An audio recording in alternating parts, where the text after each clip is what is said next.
Moving on रिया जी, मोदी गांधी तो बहुत होता रहता है, लेकिन अब कुछ रोशनी आप डालिए थर्ड फ्रंट पे, क्या खिचड़ी पक रही है? ਅਸਲ ਵਿੱਚ ਅਜ਼ਾਨ ਥਰਡ ਫਰੰਟ ਨੂੰ ਲੋਕਾਂ ਨੇ ਮੌਕਾ ਦਿੱਤਾ।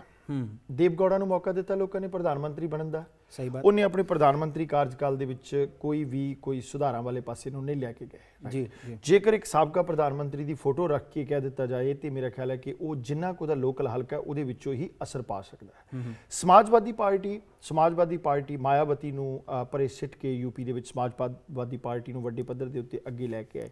ਔਰ ਜੇਕਰ ਇਹ ਗੱਲ ਅਸੀਂ ਕਹੀਏ ਕੱਚੀ ਲੱਸੀ ਨਾਲ ਯਾਦਵ ਧੋਤੇ ਹੋਏ ਨੇ, ਬੜੇ ਪਵਿੱਤਰ ਨੇ, ਉਹ ਪਵਿੱਤਰ ਨਹੀਂ। ਅੱਜ ਦੀ ਤਰੀਕ ਦੇ ਵਿੱਚ ਜਿੰਨੇ ਸੀਨ ਟੈਲੀਵਿਜ਼ਨ ਦੇ ਉੱਤੇ ਦਿਖਾਏ ਜਾਂਦੇ ਨੇ ਉੱਥੇ ਦੇ ਭ੍ਰਿਸ਼ਟਾਚਾਰ ਦੇ करप्शन कुटमार लोग। एक बात मैं यहाँ पे बोलना चाहूंगा कि समाजवादी पार्टी है तो पावर में, लेकिन वो गुंडों की पार्टी कहलाती है यूपी में। कहलाती बिल्कुल।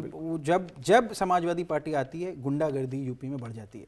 भले मायावती का प्रॉब्लम था कि वो अपना पुतला और पार्क और यही सब बनवाने में रह गई, लेकिन कम से कम जब वो पावर में थी तो गुंडागर्दी और ये सब थोड़ा यूपी में कम था। खैर उस पर हम लोग बाद में और बात करेंगे, ये सब पार्टीज को हम लोग आगे डिस्कस करेंगे। आप थर्ड फ्रंट पे और बताइए। थर्ड फ्रंट ਦੇ ਵਿੱਚ ਜਿੱਥੇ CPI CPM ਫਾਰਵਰਡ ਬਲਾਕ ਔਰ ਨਤੀਸ਼ ਕੁਮਾਰ ਬਿਹਾਰ ਦੇ ਵਿੱਚੋਂ ਜਨਤਾ ਦਲ ਯੂਨਾਈਟਿਡ ਉਹ ਉਹਦੇ ਵਿੱਚ ਹੈ, ਔਰ ਹੋਰ ਥੋੜੀਆਂ ਛੋਟੀਆਂ ਪਾਰਟੀਆਂ ਜਿਹੜੀਆਂ ਨੇ ਉਹਦੇ ਵਿੱਚ ਹੈ। ਪਰ ਮੈਂ ਇੱਕ ਗੱਲ ਸਮਝਦਾ ਕਿ CPI CPM ਖੱਬੇ ਪੱਖੀ ਲੈਫਟ ਫਰੰਟ ਤੋਂ ਬਿਨਾ ਦੋ ਚੀਜ਼ਾਂ ਹੋਰ ਨੇ, ਮਾਇਆਵਤੀ ਔਰ ਤ੍ਰਿਣਮੂਲ ਕਾਂਗਰਸ ਮਮਤਾ ਬੈਨਰਜੀ, ਉਹ ਦੋਨੋਂ ਹੀ ਇਸ ਤੋਂ ਅਲੱਗ ਨਜ਼ਰ ਆ ਰਹੀਆਂ ਨੇ। ਜੇਕਰ CPM ਥਰਡ ਫਰੰਟ ਦੇ ਵਿੱਚ ਬੈਠੀ ਹੈ ਤੇ ਇਸ ਗੱਲ ਦੇ ਵਿੱਚ ਕੋਈ ਦੋ ਰਾਮਾ ਨਹੀਂ ਕਿ ਮਮਤਾ ਜਿਹੜੀ ਹੈ ਉਹ NDA ਜਾਂ ਕਾਂਗਰਸ ਨੂੰ ਜੁਆਇਨ ਕਰੇਗੀ। ਉਹ ਮੇਰਾ ਖਿਆਲ ਹੈ ਕਿ ਵਜ਼ਾਰਤ ਦੇ ਵਿੱਚ ਮੌਕਾ ਦੇਖ ਕੇ ਖੀਰ ਕਿੱਧਰ ਪਈ ਹੈ ਤੇ ਉਸਨੇ अन्ना हजारे से भी आजकल गठबंधन ਕਰਿਆ। ਔਰ ਦੂਸਰੀ ਗੱਲ ਮਾਇਆਵਤੀ ਵੀ इसी सिस्टम ਦੇ ਵਿੱਚ ਆ ਰਹੀ है। मायावती भी देखेगी सरकार की इसकी बन रही है, कौन मजबूत है उसके साथ। सही बात और लापा की तीजा फ्रंट मेनू मजबूत नजर नहीं आ रहा जी। अभी कुछ कह नहीं सकते, देखते हैं आगे महीने हम लोग हर हफ्ते 3 दिन इन लोगों के सामने आएंगे। जेकर ममता और ਮਾਇਆਵਤੀ ਦੇ ਕੋਲ ਕੁਝ ਸੀਟਾਂ ਹੋਈਆਂ ਤੇ ਹੋ ਸਕਦਾ ਤੀਜਾ ਫਰੰਟ ਬਣਾਉਣ ਵਾਸਤੇ ਇਹ ਕਹਿਣ ਸਾਨੂੰ ਹਿਸਟਰੀ ਬਣਨ ਵਾਸਤੇ ਇੱਕ ਸਾਲ ਵਾਸਤੇ ਪ੍ਰਧਾਨ ਮੰਤਰੀ ਬਣਾਓ। वही मायावती अगर प्रधानमंत्री बन गई तो देश का क्या होगा? ये पूरे देश में वो अपने पुतले उन्होंने कहीं बनवा दिए। खैर अच्छा, देखना है, इंटरेस्टिंग है इस साल जो भी इलेक्शन है, बहुत इंटरेस्टिंग है। और जैसे जैसे हम लोग we will come 3 times in a week, and as we bring you fresh episodes, we will also bring you the unfolding stories, कैसे कौन सी हर दिन किसी न किसी पार्टी को लेके हम लोग उस पर डिस्कस करते रहेंगे। आज ये ओपनिंग एपिसोड है, इसलिए हर एक टॉपिक्स पे थोड़ा थोड़ा टच कर रहे हैं। तो ये तो हो गई बात रियाड़ जी थर्ड फ्रंट की। अब एक और पार्टी है जो बहुत रिसेंट है, लेकिन उसने धूम जो पिक्चर आई थी उससे ज़्यादा मचाया था दिल्ली में, राइट। और वो है आप पे आपका क्या कहना है? ਆਪ ਦੇ ਉੱਤੇ ਅਜ਼ਾਨ ਮੇਰਾ ਇਹ ਗੱਲ ਕਹਿਣ ਦੀ ਗੱਲ ਹੈਗੀ ਹੈ ਕਿ ਆਪ ਦੀ ਸਭ ਤੋਂ ਵੱਡੀ ਗੱਲ ਇਹ ਹੈ ਕਿ ਜਿਹੜੇ ਲੋਕ ਆਪ ਦੇ ਨਾਲ ਜੁੜ ਰਹੇ ਨੇ ਜੀ, ਉਹ ਸਵਾਰਥ ਰਹਿਤ ਲੋਕ ਨੇ ਜੀ। ਚਾਹੇ ਉਹ ਪੰਜਾਬ ਹੋਵੇ, ਹਰਿਆਣਾ ਹੋਵੇ, ਦਿੱਲੀ ਹੋਵੇ, ਗੁਜਰਾਤ ਹੋਵੇ, ਮਹਾਰਾਸ਼ਟਰ ਹੋਵੇ, ਔਰ ਆਪ ਬਹੁਤ ਵੱਡਾ ਇਫੈਕਟ ਪਾਏਗੀ यूपी ਦੇ ਵਿੱਚ ਵੀ। आपको लगता है? बिल्कुल। अच्छा, बिल्कुल। चलिए, क्योंकि दिल्ली में भी मेरे को याद है हम लोग जब ऑफिस में ही बात करते थे, जब दिल्ली में इलेक्शन हो रहे थे, तो किसी ने सोचा नहीं था कि आप 28 सीट दिल्ली में ले आएगी, लेकिन ले आई। और ਕਿਸੇ ਵੀ ਵੋਟਰ ਜਿਹੜਾ ਹੈ ਨਾ, ਵੋਟਰ ਦਾ ਤੁਸੀਂ ਨਾ ਦਿਲ ਦੇਖ ਸਕਦੇ ਹੋ ਕਿ ਉਹਦੇ ਦਿਲ ਦੇ ਵਿੱਚ ਕੀ ਹੈ। ਸਹੀ ਬਾਤ। ਵੋਟਰ ਦਾ ਦਿਲ ਜਿਹੜਾ ਹੈ ਉਹ ਦਿੱਲੀ ਇਲੈਕਸ਼ਨ ਤੋਂ ਪਤਾ ਲੱਗਿਆ। ਔਰ ਅੱਜ ਦੀ ਤਰੀਕ ਦੇ ਵਿੱਚ ਇੱਕ ਹਲਕੇ ਦੇ ਵਿੱਚ ਤੁਸੀਂ ਦੇਖੋ ਲੱਖਾਂ ਦੀ ਗਿਣਤੀ ਦੇ ਵਿੱਚ ਉਹਨਾਂ ਦੀ ਬਿਨਾਂ ਅਨਾਉਂਸਮੈਂਟ ਤੋਂ ਮੈਂਬਰਸ਼ਿਪ ਹੋਈ ਹੈ। सही किसी पॉलिटिकल पार्टी की मेंबरशिप नहीं, और फंडिंग भी कितना रेज हुआ है, और लोग अपने दिल से दे रहे हैं, दे फंडिंग देम। वर्कर लेवल ਦੇ ਉੱਤੇ ਇੱਕ ਵਾਰ ਮੈਨੂੰ ਯਾਦ ਹੈ ਕਿ RSS ਦੇ ਭਾਰਗਵ ਨੇ ਕਿਹਾ ਸੀ ਕਿ ਜੇਕਰ ਵਰਕਰ ਲੈਵਲ ਦੇ ਉੱਤੇ ਕਿਸੇ ਨੇ ਕਿਸੇ ਤੋਂ ਕੰਮ ਸਿੱਖਣਾ ਹੋਵੇ ਤੇ ਉਹ ਲੈਫਟ ਫਰੰਟ, DYFI, SFI ਔਰ ਜੋ ਮਜ਼ਦੂਰ ਯੂਨੀਅਨ ਹੈ ਲੈਫਟ ਫਰੰਟ ਤੋਂ ਸਿੱਖੇ। RSS ਨੇ ਉਸ ਚੀਜ਼ ਨੂੰ ਅਡਾਪਟ ਕੀਤਾ। ਪਰ ਮੈਂ ਇਹ ਸਮਝਦਾ ਕਿ ਅੱਜ ਦੀ ਤਰੀਕ ਦੇ ਵਿੱਚ ਸ਼ਿਵ ਸੈਨਾ, RSS ਜਾਂ ਕਾਂਗਰਸ ਜਾਂ ਦੂਸਰੇ ਜਿਹੜੇ ਆ ਨਾ, वो सारा कुछ खत्म हो गया और ये चीज आपने अडॉप्ट कर ली है जमीनी लेवल और ऑनेस्टली करा है, ऑनेस्टली करा है। और जहाँ तक कि रिया जी मैंने कहीं पढ़ा था, मैं 100% श्योर नहीं हूँ, लेकिन क्योंकि अब दिल्ली में भी उन लोगों ने रिज़ाइन कर दिया है, तो they are planning to contest on at least 350 seats. अगर 350 सीट पे ये लोग लड़ जाते हैं और अगर 35, 40 या 25 सीट भी निकाल लेते हैं तो फिर मामला हंग पार्लियामेंट का हो सकता है और आप factor can come into play.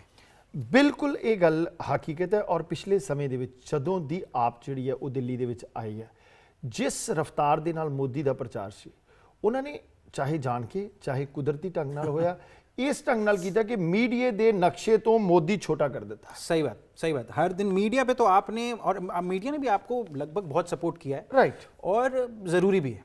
नई पार्टी है, कुछ बदलाव कुछ का चैनल्स जिहड़े ने, कुछ चैनल जिहड़े ने उन्होंने तो टाइटल इस तरह दे रख देते हैं कि आम आदमी की आम खबर, ये वो। तो मैंने लगता है कि बहुत फर्क पड़ेगा आपका। चलिए देखते हैं, आज आने वाले टाइम में पता लगेगा बिल्कुल कैसे क्या होता है।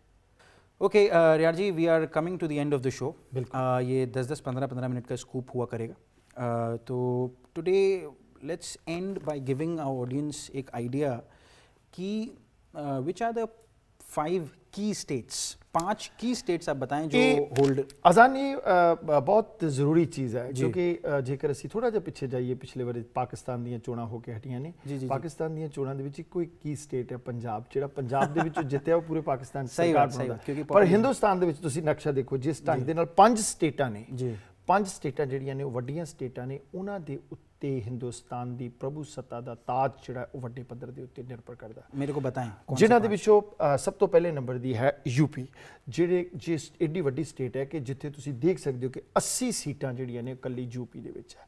ਯੂਪੀ ਦੇ ਵਿੱਚ ਕਾਂਗਰਸ, ਸਮਾਜਵਾਦੀ ਪਾਰਟੀ, ਮਾयावती, बीजेपी किस तरह का खिलारा पिया होया है जी। दूसरी और बहुत बड़ा स्टेट है, 200 मिलियन लोग हैं उस स्टेट। बिल्कुल बिल्कुल। और दूसरे नंबर के उत्ते महाराष्ट्र आता है। महाराष्ट्र ਦੇ ਵਿੱਚ ਤੁਸੀਂ ਦੇਖ ਸਕਦੇ ਹੋ ਕਿ 48 ਜਿਹੜੀਆਂ ਨੇ ਉਹ 48 ਲੋਕ ਸਭਾ ਦੀਆਂ ਸੀਟਾਂ ਨੇ ਔਰ ਜਿੱਥੇ ਕਾਂਗਰਸ ਦੀ ਸਰਕਾਰ ਹੈ, ਕਾਂਗਰਸ ਦਾ ਗਲਬਾ ਹੈ। ਪਰ ਮੈਂ ਇਹ ਸਮਝਾਂਗਾ ਕਾਂਗਰਸ ਦੇ ਗਲਬੇ ਤੋਂ ਲੈ ਕੇ ਆਰਐਸਐਸ, ਭਾਜਪਾ, शिव सेना, बाल ठाकरे परिवार उस ਨੂੰ भी मनफी नहीं किया जा। किधर कटता है, कौन सीट काटता है, एमएनएस काट देगी कि कांग्रेस अपना स्ट्रॉन्ग होल्ड मेंटेन कर पाएगी, आने वाला वक्त ही बताएगा। और दूसरी गल है वेस्ट बंगाल ਦੇ ਵਿੱਚ। वेस्ट बंगाल ਦੇ ਵਿੱਚ कैडराइज जमात ਜਿਹੜੀ ਹੈ ਉਹ सीपीएम ਨੇ ਇੰਨੇ ਵਰੇ ਰਾਜ ਕੀਤਾ। ਲੋਕਾਂ ਨੂੰ ਬਦਲ ਚਾਹੀਦਾ ਸੀ। ਮੈਂ ਸਮਝਾਂਗਾ ਕਿ 30-35 ਸਾਲ ਤੋਂ ਬਾਅਦ ਹਰ ਇੱਕ ਬੰਦਾ ਬਦਲ ਚਾਹੁੰਦਾ ਹੈ। ਔਰ ਸ਼ਿੰਗੂਰ ਤੋਂ ਬਾਅਦ, ਘਟਨਾ ਤੋਂ ਬਾਅਦ, ਜਿਸ ਤਰ੍ਹਾਂ ਤ੍ਰਿਣਮੂਲ ਕਾਂਗਰਸ ਦੀ ਲੀਡਰ ਜਿਹੜੀ ਹੈ ਮਮਤਾ ਬੈਨਰਜੀ ਆਈ ਹੈ, ਜਿਸ ਤਰ੍ਹਾਂ ਰੀਸੈਂਟਲੀ ਮੈਂ ਸਮਝਦਾ ਕਿ ਪੂਰੇ ਪਿੰਡ ਵੱਲੋਂ ਸਮੂਹਕ ਬਲਾਤਕਾਰ, ਖਾਪ ਪੰਚਾਇਤਾਂ ਵਰਗੀਆਂ ਸ਼ਰਮਨਾਕ ਘਟਨਾਵਾਂ ਵਾਪਰੀਆਂ, ਮੇਰੇ ਹਿਸਾਬ ਦੇ ਨਾਲ ਇਸ ਵੇਲੇ ਬੰਗਾਲ ਦੇ ਵਿੱਚ ਲੈਫਟ ਫਰੰਟ ਜਿਹੜਾ ਹੈ ਉਹ ਲੀਡ ਕਰਨ ਦੇ ਵਿੱਚ ਕਾਮਯਾਬ ਜ਼रूर होएगा। वो इन्नी ज़मीनी तौर पे कोई लेकिन एक बात अगर बता दूं यार जी, ममता बनर्जी को इतना कम आंकना सही नहीं होगा, क्योंकि ममता, अभी एक पोल में मैंने ये भी पढ़ा था कि गांधी और मोदी के बाद जो सबसे पॉपुलर लीडर है वो ममता बनर्जी है। देखो पॉपुलैरिटी, लेकिन खैर उस पे हम लोग आगे डिस्कस करेंगे। पॉपुलैरिटी मैगजीनों का कवर होती है जान, पॉपुलैरिटी मैगजीनों का कवर होती है। मोदी तो हर मैगजीन के कवर पे आता है। मोदी इसीलिए हर मैगजीन के कवर पे आता है क्योंकि हमको ये भी देखना चाहिए कि जो लोग रैली में जुटाए जाते हैं वो वोट नहीं होता। सही बात है, सही बात है। पैसे दे के बुलाएंगे, ऐसे बुलाएं, कुछ कह नहीं सकते। राइट, बिरयानी खाने आए कि दिल से आए, दिल से। और दूसरी गल ਤੁਹਾਨੂੰ ਇਹ ਯਾਦ ਹੋਣੀ ਚਾਹੀਦੀ ਹੈ ਕਿ ਇਸ ਵੇਲੇ ਜਿਸ ਢੰਗ ਦੇ ਨਾਲ ਉਹ ਇੱਕ ਹਿੰਦੁਸਤਾਨ ਦੇ ਸਭ ਤੋਂ ਅਮੀਰ ਆਦਮੀ ਦਾ ਬਚਾਅ ਕੀਤਾ ਹੈ ਔਰ ਆਪਨੇ ਜੀ, यही बात है, ਉਹਦੀਆਂ ਪੂੜੀਆਂ ਵੀ ਹੋ ਸਕਦੀਆਂ ਨੇ। ਸਹੀ ਬਾਤ ਹੈ, ਇਹ ਮੰਨਣਾ ਪਏਗਾ। ਔਰ ਜਿਹੜਾ ਚੌਥੇ ਨੰਬਰ ਦੇ ਉੱਤੇ ਆਂਧਰਾ ਜਿਹੜੀ ਸਭ ਤੋਂ ਵੱਡੀ ਸਟੇਟ ਸੀ ਔਰ 2 ਹਿੱਸਿਆਂ ਦੇ ਵਿੱਚ ਵੰਡੀ ਗਈ। हाँ, अब ये बात देखने वाली होगी कि राइट नाउ आंध्र प्रदेश में आप देखिए 42 सीट्स थी, 42 सीट्स थी। अब उनको 2 में बांट दिया है, सीमांध्र और तेलंगाना। अब कितना सीट्स किसको मिलता है और किस तरफ क्या होता है, अब ये आने वाला वक्त ही बताएगा। ਮੈਨੂੰ ਲੱਗਦਾ ਹੈ ਕਿ ਇਹ यूपीए ਸਰਕਾਰ ਉਸ ਦੀ ਜੋ ਲਕੀਰ ਖਿੱਚੇਗੀ ਉਹ ਆਪਣੇ ਮਤਲਬ ਨਾਲ ਹੀ ਖਿੱਚੇਗੀ। ਇਸ ਗੱਲ ਦੇ ਵਿੱਚ ਕੋਈ ਦੋ ਰਾਵਾਂ ਨਹੀਂ ਹੁੰਦੀਆਂ। ਔਰ ਬਿਹਾਰ बिहार 5वें नंबर जिथे पे। लालू दी लालटन बुझदी जा रही है लालू दी लालटन लेकिन वो बुझदी जेल जा से रही भी है। निकला है, कोशिश कर रहा है फिर से जलाने की, तेल डाल रहा है, देखिए। देखो 13 विधायक ਉਹਦੇ ਚਲੇ ਗਏ ਪਰ 9 ਉਹ ਦੂਜੇ ਦਿਨ ਵਾਪਸ ਲੈ ਆਇਆ, हाँ, परेड भी कराया। ਪਰੇਡ ਵੀ ਕਰਵਾਇਆ ਔਰ ਲਾਲੂ ਬਦਮਾਸ਼ੀ ਜਿਹੜੀ ਉਹ ਕਿਸੇ ਤੋਂ ਭੁੱਲੀ ਨਹੀਂ ਹੋਈ, ਠੀਕ ਹੈ। ਔਰ ਦੂਜੀ ਗੱਲ ਹੈ ਕਿ ਨਤੀਸ਼ ਕੁਮਾਰ ਜਿਹੜਾ ਨਤੀਸ਼ ਕੁਮਾਰ ਨੇ ਸਾਜ਼ਿਸ਼ ਖੇਡੀ, ਇਹ ਸਾਜ਼ਿਸ਼ ਨਤੀਸ਼ ਕੁਮਾਰ ਦੇ ਫੇਵਰ 'ਚ ਜਾਂਦੀ ਹੈ ਜਾਂ ਕਿਸ ਤਰ੍ਹਾਂ ਜਾਂਦੀ ਹੈ, ਪਰ ਬਿਹਾਰ ਦੇ ਵਿੱਚੋਂ ਨਤੀਸ਼ ਕੁਮਾਰ, ਲਾਲੂ ਔਰ पासवान ने बीजेपी ज्वाइन कर लिया, बीजेपी ज्वाइन कर ली, पर पासवान का कितना प्रभाव है? 7 या 8 सीट पे लड़ रहा है, कुछ कंफर्म नहीं है, लेकिन वो हम लोग जैसे होता है वैसे बता रहे हैं। ਰਾਈਟ। ਸੋ ਇਹ ਤਿੰਨ ਧਿਰਾਂ ਜਿਹੜੀਆਂ ਹੈਗੀਆਂ ਨੇ, ਉੱਥੇ 4 ਧਿਰਾਂ ਲਗਾ ਲਓ ਕਿ ਲਾਲੂ ਕਾਂਗਰਸ ਦੇ ਨਾਲ ਜਾਏਗਾ, लालू कांग्रेस के नाल जाएगा, ਨਤੀਸ਼ ਥਰਡ ਫਰੰਟ ਦੇ ਨਾਲ ਜਾਏਗਾ, 100%। ਪਾਸਵਾਨ ਬੀਜੇਪੀ ਦੇ ਨਾਲ, तो क्लियर है, ਕਲੀਅਰ cut to ਹੈ। cut। ਸੋ ਇਹ ਪੰਜ ਚਾਬੀਆਂ ਜਿਹੜੀਆਂ ਨੇ, ਇਹਨਾਂ ਦੇ ਕਿੰਨੇ ਕੁ ਦੰਦੇ ਘੁੰਮਦੇ ਨੇ ਔਰ ਕੀ ਹੁੰਦਾ ਇਹ ਤੇ ਆਉਣ ਵਾਲਾ ਸਮਾਂ ਦੱਸੇਗਾ। और यार जी थैंक यू वेरी मच, बहुत मज़ा आया मेरे को आज। इन्फॉर्मेटिव तो था ही, लेकिन मुझे बड़ा मज़ा आया यहाँ पे आपके साथ होस्ट करते हुए, बहुत कुछ सीखने को मिला। और ऐसे ही फिर जल्द से जल्द हम लोग फिर लौटेंगे, कश्मीर से लेकर कन्याकुमारी तक या केरल तक आपको हम लोग हर दिन हर एपिसोड में ब्रेक डाउन देंगे। रियाज जी अपने पॉलिटिकल एक्सपर्ट बताएंगे आपको कि किस स्टेट में क्या है, किस तरफ जा सकता है, किस तरफ पोल्स क्या बोल रहे हैं। इस सब पे हम लोग will come to you Monday, Wednesday and Friday, and Tuesday and Thursdays and Saturdays will be repeat एंड इसी के साथ रियाज जी लेट्स ਬਿਲਕੁਲ ਅਜ਼ਾਨ, ਮੈਂ ਦਰਸ਼ਕਾਂ ਨੂੰ ਦੱਸਣਾ ਚਾਹਾਂਗਾ ਕਿ ਇਹ ਪੋਲ ਹਿੰਦੁਸਤਾਨ ਦੇ ਉਸ ਮੀਡੀਆ ਵਰਗੇ ਨਹੀਂ ਹੈ ਕਿ ਜਿਹੜਾ ਮੀਡੀਆ ਕਿਸ ਪਾਰਟੀ ਦੀ ਚਾਬੀ ਨਾਲ ਚੱਲਦਾ ਔਰ ਕਿਸ ਪਾਰਟੀ ਦੇ ਰੁਪਈਏ ਨਾਲ ਚੱਲਦਾ। ਹਕੀਕੀ ਰੂਪ ਕੀ ਹੈ, ਕਿਸ ਤਰ੍ਹਾਂ ਦੇ ਸਮੀਕਰਨ ਪਿਛਲੇ ਸਮੇਂ ਦੇ ਵਿੱਚ ਰਹੇ ਨੇ ਔਰ ਕਿਸ ਤਰ੍ਹਾਂ ਦੇ ਹੋ ਸਕਦੇ ਨੇ, ਉਸ ਤੋਂ ਜਾਣੂ ਕਰਵਾਇਆ ਜਾਏਗਾ। ਔਰ ਤੁਹਾਡੀ ਫੀਡਬੈਕ ਜਿਹੜੀ ਹੈ ਉਹ ਅਸੀਂ ਬਕਾਇਦਾ ਤੌਰ ਦੇ ਉੱਤੇ ਮੰਗਾਂਗੇ ਔਰ ਤੁਸੀਂ ਇਹਨਾਂ ਪ੍ਰੋਗਰਾਮਾਂ ਦੇ ਉੱਤੇ ਆਪਣੇ ਵਿਚਾਰ ਸੁਝਾਓ ਔਰ ਇਹਨਾਂ ਪ੍ਰੋਗਰਾਮਾਂ ਦੇ ਵਿੱਚ ਕੀ ਐਡ ਕੀਤਾ ਜਾਵੇ, ਈਮੇਲ ਕਰ ਸਕਦੇ ਹੋ riyar@justbroadcasting.com ਔਰ azan@justbroadcasting.com और info@justbroadcasting.com। So thank you Azan. No problem. एक और चीज़ मैं ये बोल दूँ कि फेसबुक, ट्विटर पे जस्ट पंजाबी टीवी अकाउंट है, उस पर जाके भी आप लोग हम लोग का हाइलाइट्स देख सकते हैं। और thank you very much Riyaz ji, that's it. Thank you Azaan. Thank you.